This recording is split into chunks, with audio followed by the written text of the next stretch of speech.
Widlowski smiled and closed his eyes as "We Can Work It Out" filled his ears. He began to sway with the music, feeling it flow down to his very bones. He opened his eyes and smiled as that dreamscape filled his vision, wide and vibrant as color whirled around him. Widlowski felt his feet lift off the ground, and a phantom wind send him gliding over the landscape as it pulsed with the beat of the music. He could see Beatles Heaven off to his right, and the Beatles were still separated from their loved ones by the large glass maze. But Paul and Ringo stepped out of the maze onto a massive river barge and started singing. Try to see it my way. Do I have to keep on talking till I can't go on? While you see it your way, run the risk of knowing that our love may soon be gone. We can work it out. Resurrected by the song, John and George came out of their side of the maze and joined. Life is very short, and there's no time for fussing and fighting, my friend. Everyone stepped out of the maze onto the barge, reunited by the eternal music. The song ended. Widlowski opened his eyes. That's a good choice. But I couldn't work it out. Can you? Jana, Jean, and Adam filed into the store. They smiled sheepishly. Widlowski stepped up. So guys, you know I'm headed to the airport, giving up on winning back Her Majesty. And this crazy concert idea. And I'm 100% with you. But I want to suggest a slight tweak to that plan. How about we do the exact opposite of all of that? Now that's my man, good old Widlowski. Oh, great. That's a good one. Widlowski looked from face to face, and they smiled and nodded. In the words of a wise man, the love you take is equal to the love you make. Jean put his arm around Adam.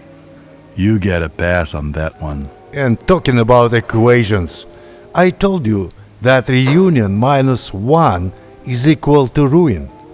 But look at it this way. Ruin plus 1 is equal to reunion. Bravo, Widlowski. Your brain outshines your bald spot. So what's the plan? I mean, besides overstaying my visa and going back to jail. As your former friends, we've cooked up a few ideas for the concert. Do I need to disunfriend you all? But as for Her Majesty, maybe Julia... Julia, can we work it out? Julia took Widlowski's hand and nodded to him as if she had an idea.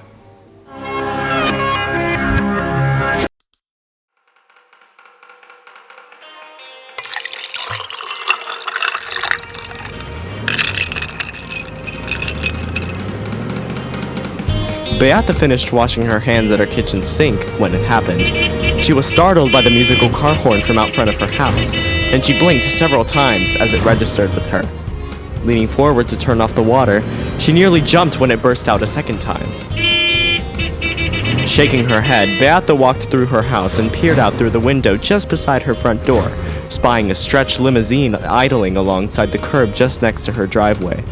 A third burst came from the limousine. She couldn't help her bewildered smile as she opened the door and stepped out onto her front porch. Her breath caught in her throat and her hand snapped up to cover her mouth when Julia climbed out of the limousine. Julia performed a sardonic bow with a flourish of her hand. Your presence is requested, Your Majesty, at a total unsanctioned, unimproved, and dreadful unrehearsed concert at which all parties involved are guaranteed to make fools of themselves. Julia walked back to the limousine and gestured to someone. Jana, barefoot in a shiny gray suit, comes out. Beata can't help but smile. But I shouldn't warn you. You can't just join in willy-nilly. There's certain ground rules. Ground rules? She was barely surprised that when Ladislav stepped out wearing a pair of bell-bottoms and a denim shirt. A hand reached out, handing him a framed picture that had Beata's breath caught once again. It was a picture that she remembered well. After all, she had been there, with all of them, when Widlowski had written it down. Ladislav and Jana stepped forward onto the crosswalk, trying their best to reenact the Abbey Road crossing in real life. Don't let me down! Hey! Don't let me down! He handed the Beatles' commandments to Jana. Don't make it bad. Then out stepped Jean in a black formal suit with a long jacket, taking the commandments and joining them on a zebra crosswalk. Don't be afraid. Adam was clad in a white suit, wearing big, round glasses that are falling off. He reached for the framed picture next, only to pull his hand back when Jean playfully pretended to bite at him. Adam batted his hand away and read the next line. Don't you ever change. Adam was still batting Jean's hand back as the final figure emerged from the limousine. Beata couldn't help her laughter as Widlowski climbed out, dressed casually, not claiming a densely overpopulated fifth Beatle spot. Adam and Jean managed to stop hitting each other's hands away in order to, together with Ladislav and Jana, take a wide step recreating the famous photo, and then hand the frame to Widlowski. Beata, don't pass me by, don't let me cry, don't let me blue. Beata looked from Widlowski to Julia and back. Julia took the commandments. Don't carry the world upon your shoulder. Julia, that's too many Beatles. Creative liberties. Julia, what are you doing here? I want you to be happy, Mom. And I think this strange, silly, love-struck man might just be that happiness. I want to get to know you again, Beata. I cannot erase my mistakes. I want to make new ones together. Beata stood in the doorway, torn. My husband. Has to babysit his grandson. My voice. Like an angel. I'm not dressed for the stage. I've got something better. Jana pulled out a t-shirt. She held it up and Beata caught her breath again at the sight of it. It was the very same design she had used to browbeat them into going to that final performance. The one that had inspired all of them.